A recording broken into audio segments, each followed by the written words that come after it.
was Carlos. I met Carlos when I was riding bicycle from Sao Paulo, Brazil to Rio, Brazil.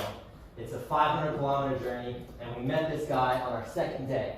He was also riding his bike around Brazil, and he didn't really know why. He just did it for the adventure of it. He did it because he wanted to explore. He was the Forrest Gump of bicycles, and we rode with him for a few days, and it was awesome. He would inject joy into every situation he was in, and he had nothing. Like, he had a bike before this, it got stolen, so he got this one. But he was the happiest guy one of the happiest guys I've ever met, and on paper, a lot of people wouldn't envy him. But I would think, why wouldn't they? Because it seems like he has everything that so few people do have. So I thought about that for a while, and I was thinking, why do people want stuff and why don't they want stuff? That's the question I've been asking. But the question you might be asking is like, who is this David kid who's up here giving a presentation and telling stories about life? That's a really good question, because honestly, I'm a pretty clueless individual. I couldn't tell you any of the teams involved in the Super Bowl or the World Series last year, or the NBA basketball final that they do. I lose the keys to my cars so much that I made 3 duplicates. So I have 7 pairs of keys at home, and I still lose my keys all the time, but I can just find them really quick because I have so many duplicates. It works out well. But if there's one thing I know that I only have one life. I know that the average American lives to be 73 years old. And so statistically, on average, this room is 30% done with their life. And I know that at the end of my life, I really don't want to look back, and I don't want to feel like I was Pedro. I don't want to feel like I had everything, and yet I gave nothing and I brought nothing to the table. I want to feel like my life was a net positive. And so that's why I'm here today. I have 2 goals for this presentation. The first would be that you have a little bit more of a tangible knowledge of what you want to do with your life, what you want your purpose in life to be. And then the second is that you have maybe a few of the tools of how to do that. And that's why last semester, Karthik asked me to write a speech on how to engineer a life of adventure, which is my Instagram bio. But I figured not everyone in this room, if you could just define your life by one word, it'd be adventurous. So you can cross that out. You want to engineer a life of intention. So you might want a life of safety. You might want a life of family values, of making a difference. All of those are intentional lives. So for whatever life you want to live, I want this to be able to help you. And I've been on this journey for probably 3 years now, and I've gotten pages and pages and pages of notes from books and podcasts and guests in my class lectures, and I'll meet people in the airport, and I'll record my conversations with them, and I'll take notes on it. If I see like an older guy that's fit and he has good facial hair in the airport and I have time, I always go and talk to him. It's a bad habit, but I've gotten some killer conversations. And so from this cacophony of like pages and pages and pages of notes from all these different sources, I've found 4 different tenets of life, 4 different factors, and I've aligned those into the 4 factors today. When I was a kid, one of the main aspects of entertainment I had was the radio. And every Monday at 6 p.m., my brother Steven and I, we'd go to the living room, because that's where the radio was in the house, and we tuned to 91.7 FM, and we'd listen to like our 25-minute episode of Adventures in Odyssey. And Adventures in Odyssey goes over the story of this idealistic town called Odyssey, and it revolves around Mr. Whitaker. So whenever the kids in the town have a problem, they go to Mr. Whitaker because he runs the ice cream shop, and they talk to him about their problems. Over a milkshake, he gives them advice, and often for a lot of their situations, he tells them to go to the imagination station. And the imagination station is in the back of the ice cream shop, and it's this rocket ship that the kids go on, and they go on this crazy journey through their imagination, and they live through this story that gives them the points that they need to figure out their situation that they're in the real world. So their imagination gives them the morals that they need to get in the real world. So if you guys don't mind, to start this off, I want you to go on a journey to the imagination station with me. We're going to go have an adventure. in Odyssey, and we're going to go to, yes, we're going to go to the imagination station. But we're not going to have like a good, it might not be a great imagination. I want us to imagine your death. And you can go back to the last one. I want us to imagine your death. You're 73. You're the average age. Statistically, this is when you'll die. You're 73 years old, and you're on your deathbed. You're in the hospital room, and you're looking back over your life. When you imagine your life, I want you to imagine a life where you made mistakes, because those are unavoidable. So you made some mistakes. You made some big mistakes. But all in all, you lived your pipe dream life. Like, you lived an awesome life. You're stoked about it. I want you to have chills that you lived. Yeah, I want you to get like goosebumps. Like, I lived that life. And I want you to remember it pretty vividly. I'm going to ask you some questions while you're imagining it. But if everyone can just close their eyes with me, and we'll go to the imagination station. You're 73. You're looking back on your life. Just like generally, think about what it was like. Think about how much you worked.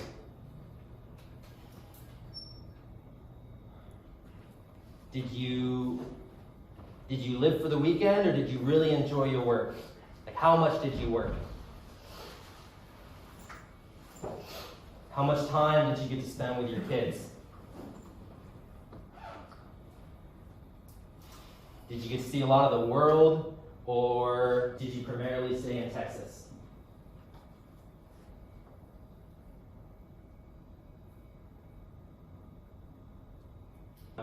Who's with you in the hospital room? Like, you have a lot of kids there. Did you get to spend a lot of time with them? And then who's the one person in the room that's holding your hand? Like, who's the one person who matters the most, who's been with you the whole time, and who cares about you the most? What's your relationship with them like? Okay, you can open your eyes. You can get out of the imagination station. All right, next 3 slides to the end of the notes. Yep, all right. So I want you to write down quickly just some of the things you imagine. You don't have to go into crazy detail, but just the things that really stuck out.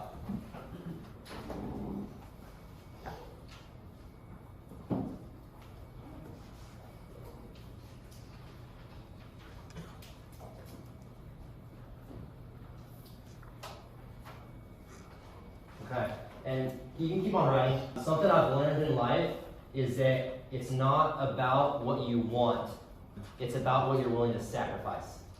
So for the life that you live, write down something that you're willing to sacrifice for that. It can be time with family, physical health, mental health.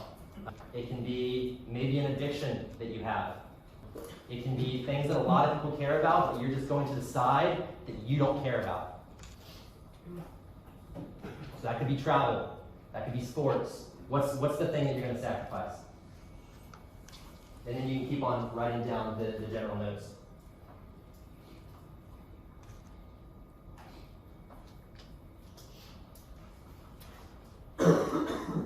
So at this point, you come out of the imagination station, and Mr. Whitaker would ask you, he'd have some sort of wise advice for you. You know, he's a wise old man with a big white beard, and he'd have something really good to say to you. I know, Mr. Whitaker, sorry, but I'll do the best that I can with, like I said, these pages and pages of notes that I've taken over the years, and they've aligned into 4 primary tenets. So the first tenet of living an intentional life is 1, doing hard things and going all in for it. So I want to be careful here, because doing hard things does not necessarily mean just working hard. The most important thing in life is not working hard. You know, probably the hardest workers I've ever met are the people in the kitchen at a big restaurant. So that's really hard work. There are a couple things that matter a little more than that. It's what you work on and who you work with. But doing hard things is the important part to use with those 3 factors. You might ask, like, what is a hard thing? Go to the next slide. 2 more. Yeah. So, this is a book. You go 1 more back. So this book was released in 2010 by Alex and Brett Harris. They're homeschooled twins. And it's Do Hard Things, a teenage rebellion against low expectations. And I read this book when I was like 11. Every try-hard homeschooler read this book. It had a foreword by Chuck Norris. Like, any homeschooler worth their sweat was reading this book. The parents loved it, kids loved it. And in the 4th chapter, it defines what a hard thing is. Go to that slide. The hard things, they go outside your comfort zone. They're things that go beyond what's expected or required. They're things that are too big to accomplish alone. They're things that don't earn an immediate payoff. And they're things that challenge the cultural norm. So I want you to remember that this is a hard thing. You can go to the next slide. So remember that. A couple years ago, I wasn't super familiar with what One Army was, but I knew about Gladiator Dash, and I had been doing some track workouts. So I thought I was the stuff, and I went to Gladiator Dash, and I did one of the early heats, and I did really well in it. I was super stoked, and I decided there was a competitive heat at like 2 p.m. So I decided I'd go home, stretch, rest for a few hours, and then I'd come back and I'd do the competitive heat. And I did that. I got someone's ticket for the competitive heat. I came back and I did the competitive heat. I did great. Like, I was super stoked. There wasn't a lot of competition, but I beat the competition by like minutes. I was stoked, and I thought I was the stuff, and Red Bull was there, so I went and talked to Red Bull. And they didn't want me to be an athlete, but we talked about working. We talked about working on their marketing team. And that whole summer, I emailed them, and then I went through a long, arduous interview process. And my last interview, I just given them a presentation on like how I thought they could be better. And they asked me, "So what's your favorite Red Bull flavor?" I was like just a relaxing question after the presentation. And I didn't even know Red Bull had flavors. So there was like this awkward silence, and I eventually just said, "I'm a water guy." And a little more awkward silence. And I managed to switch it around because I said, "I don't care about Red Bull like the drink. All I care about is Red Bull the product. Like, you guys have created a brand that's really powerful. It's a drink that arguably isn't great for you, and yet it's loved by so many people of all these different types. And so I just want to learn about your branding, how you do your marketing. At this point in my life, I'm still in the working to learn instead of the working to earn phase." I got the job, and I went through what they call Red Bull University. And Red Bull University, they teach you everything there is to know about Red Bull, and this is a screenshot of it. So it's kind of crazy. This is Red Bull University. And what they do in Red Bull is they embody the brand of Red Bull, what Red Bull would be like, into an individual. And then they describe that individual. So that individual is the brand of Red Bull. And they use all these words to describe them. So I want you to do that for you.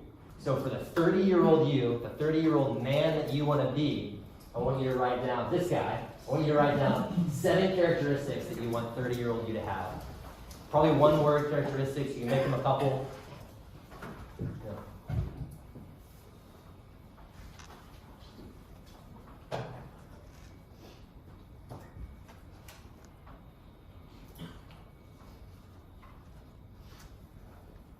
Okay. So now I want you to imagine, you don't have to go to the imagination station, but just imagine that you're some omnipotent figure, and you're tasked with making a 30-year-old man that has those 7 characteristics that you just wrote down. What would you put that man through in order to get him to have those 7 characteristics?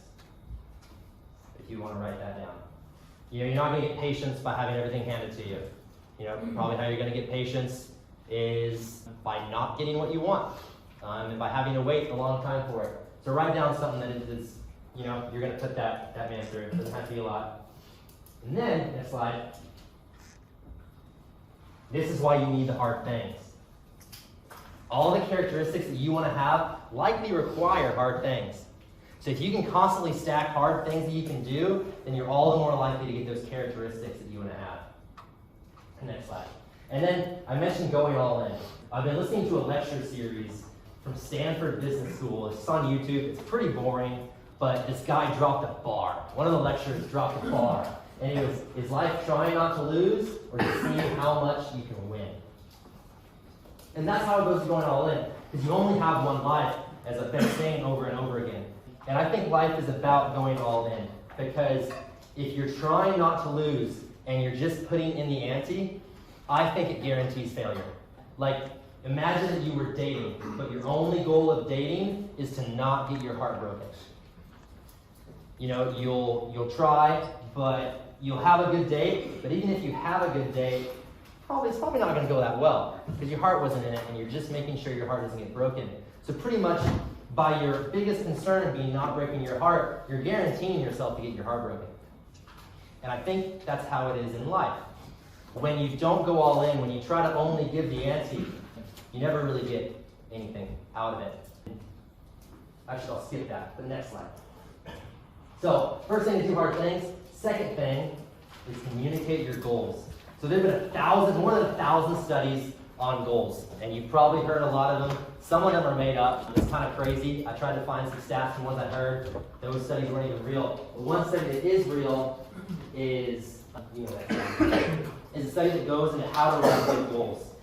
And I'm going to run through these 6 ways to make goals. But if you just make a goal, you have a 10% likelihood of being it done.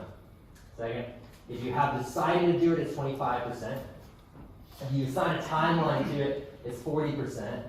If you make a full plan of how you're going to do it, it's 50%. If you share it with your friends, it's 65%. And if you have weekly accountability, sharing it with your friends and doing all those steps, it's a 95% likelihood of getting those goals done. So what we're going to do is go to the next slide. We're going to make goals for the next 12 months. But I want you to not just start writing right now. I want you to reverse engineer your life that you saw from the 73-year-old, and I want you to reverse engineer your dream 30-year-old you. You know, the dream man that you want to be. And I want you to write 3 goals in the present tense that guy would do. What did he do this year? Do one slide. So this is what they'll look like. It's in present tense. So let's say you want to bench 225 for 5 reps. You'll write, I can bench 225 for 5 reps. It could be a better goal than that, but that's an example I thought of. You want to space them out a little bit, because what you're going to do after that is you're going to write 3 steps to do to accomplish that. And those are examples.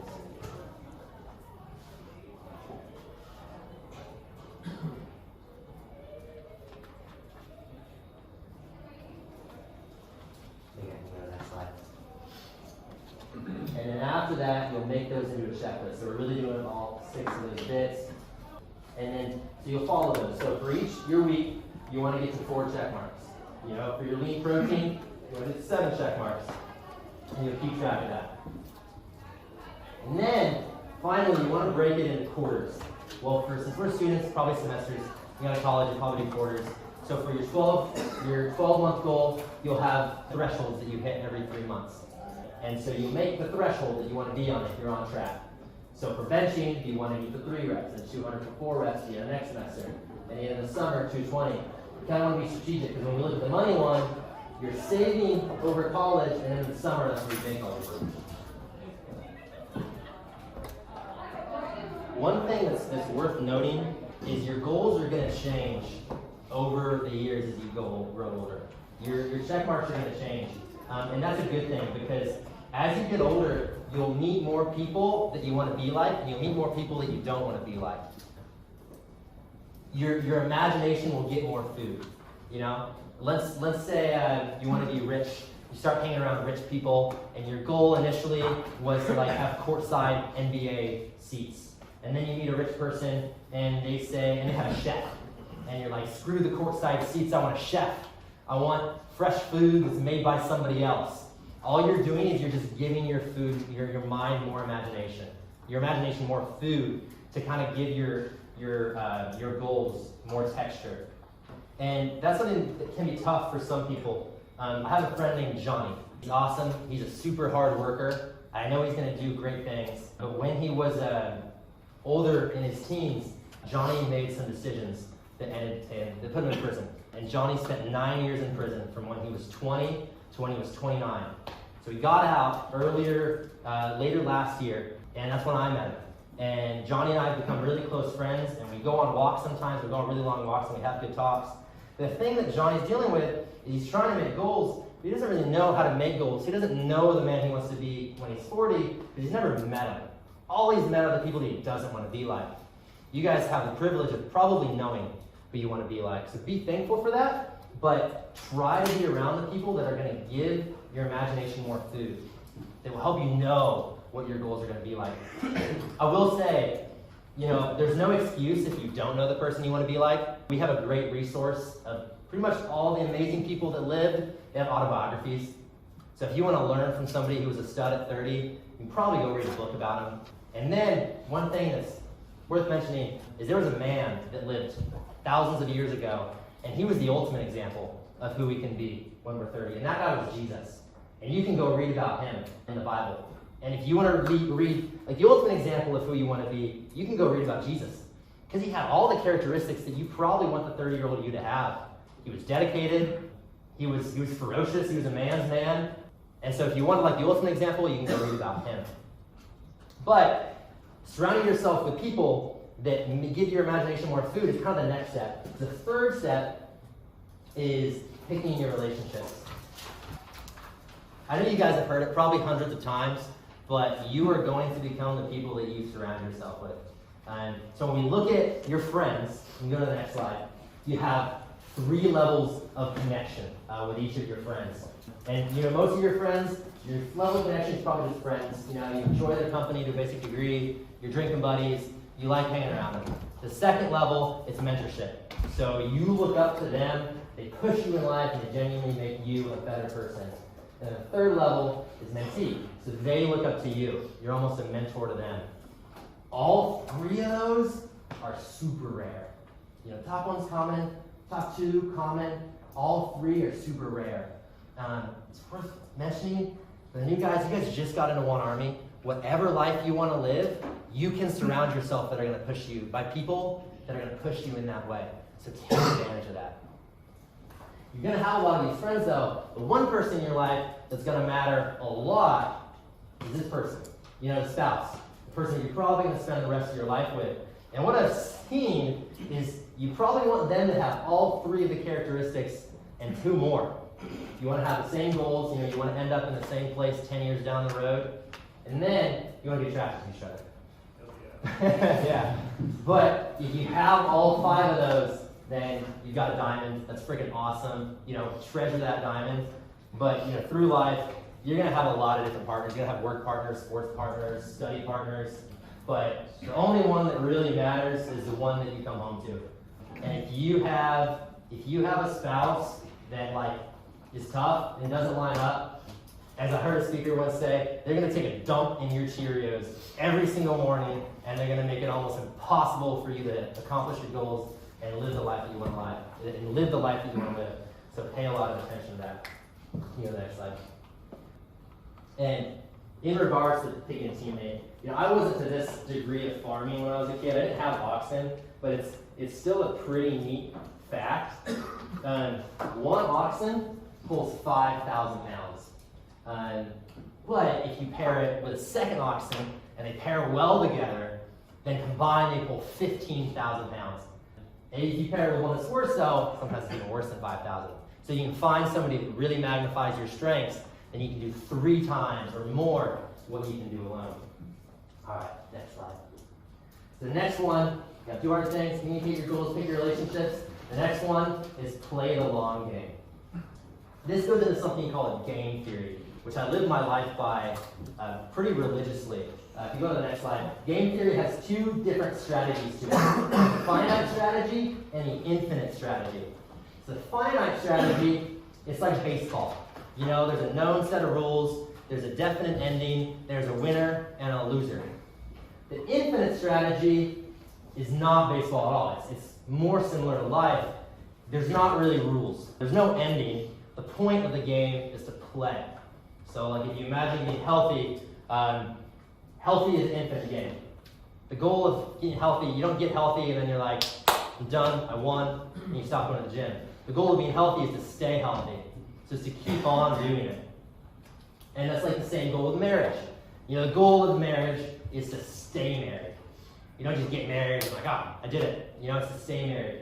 So an infinite player will almost always beat a finite player. The finite player can work hard and fast, But infinite player, he's a hare. He's a turtle. And he just keeps on working. You can go to the next slide. This goes more to that. And two more. So you can tell the finite player because they base decisions on short-term value. They're working to win. They're very results-oriented. Whereas an infinite player is pretty process-oriented. He bases decisions on long-term value. He wants to improve every day. And their goal is to just play the game. They find a game that they like to play, and they play it until they're the best at it, and they keep on playing. They never stop. That's why you always see an infinite player being a finite player. How you become an infinite player. You want to marry yourself to the process, and you want to divorce the result. Something I've learned in entrepreneurship. Even if I work on a project and it doesn't go anywhere, that's fine. Because what I make isn't what I'm going for, because I am the output of my work. What I was working for was the output, I'm the output. So the project goes sideways. I increase my work ethic, I learn more about the project, I learn more about life. And that's what an infinite player typically does, is they try to just learn the process, and they know that if something doesn't work out, that they're better off for it, because the next project, they're even more ready. So the next one, find your walking. So the person who loves walking is going to go a lot farther than the person who loves the destination. So if you can find your walking, then you can go really far. A good way to define your walking is your walking is something that feels like fun to you, but it looks like work to others. So if you can find something that feels like fun to you, but looks like work to others, then that's huge. So Netflix looks like play to everybody. If you can find something that's like play to you, but other people look at it and are like, why do you like doing that? That's huge. And then that's where you can make your walking. So don't go 0 to 100. On New Year's, everyone goes 0 to 100. They're like, I'm going to change my life tomorrow. I'm going to do all these goals. That's not what you want to do. You want to start where you can't fail. All you're looking for is to do something consistently. All you're working for is to create the habit. Yeah, consistency over intensity. There's going to be parts in your life where you need intensity. Like, that's inevitable, and that's great. That's where the do hard things comes in. But all in all, throughout your whole life, it comes down to consistency. And that goes to the next slide, which is, this is the equation for returns. The equation for returns is 1 plus r to the nth power. So r is your rate of return, and n is the number of years that you're investing in it.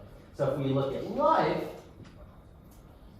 the r is how much you improve day over day, and the n is the length that you're willing to work to improve. So if you can only get 0.5% better every day, but you're willing to do that for 20 years, then that's huge.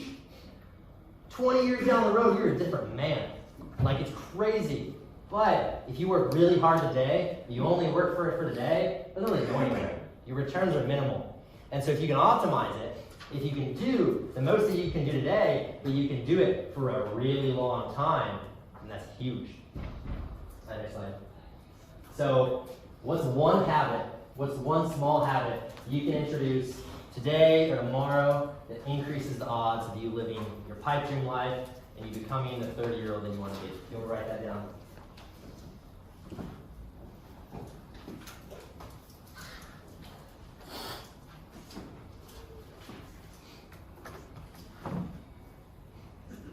So when I was a kid, well, before I was born, there's something called midwifery. Midwifery is like getting born out of the hospital, and there's like a random lady who's taken some classes, and she's there, and she helps you be born. Midwifery was illegal in Missouri when I was born, but my parents didn't care. And so they had me in the basement with a midwife. And so I was born pretty illegally. It was a big deal in Missouri. And my oldest sister at the time, she really didn't like that, and she wanted to change it. She didn't like that I was born illegally. And when she was like a young teenager, like 16 or 17, she would start going to the Capitol in Jefferson City, and she'd start meeting with the lobbyists there. And she became a lobbyist, and she lobbied to make midwifery legal. And it took years. I think she started when she was 17. She maybe finished when she was like 21, of like consistently going to the Capitol and doing small things. And eventually, they found a Latin word that meant midwifery, and they snuck it through. and then it got passed into law. And it's the craziest thing ever. If you meet her, you should ask her about the story. But in her email, like she has her, at the end of her email, she has this quote. It's by Edmund Burke. And he's like an unknown American orator and statesman from like back in the 1700s. And he says, nobody makes a greater mistake than he who does nothing because he can only do a little. And that's genuinely how she lived her life. Like there was a little thing she could do, she just kept on doing it until eventually it became something massive. So all I ask of you is that tonight or tomorrow, if there's one little thing that you can do, if there's one habit you can introduce, if there's a tiny thing that normally you would have said, that's a little thing, it won't make much of a difference. If you can do that tomorrow, that'd be huge. And then if everyone in this room can do that little thing tomorrow, then together, all those little things are one massive thing, and we've probably changed the world. Thank you.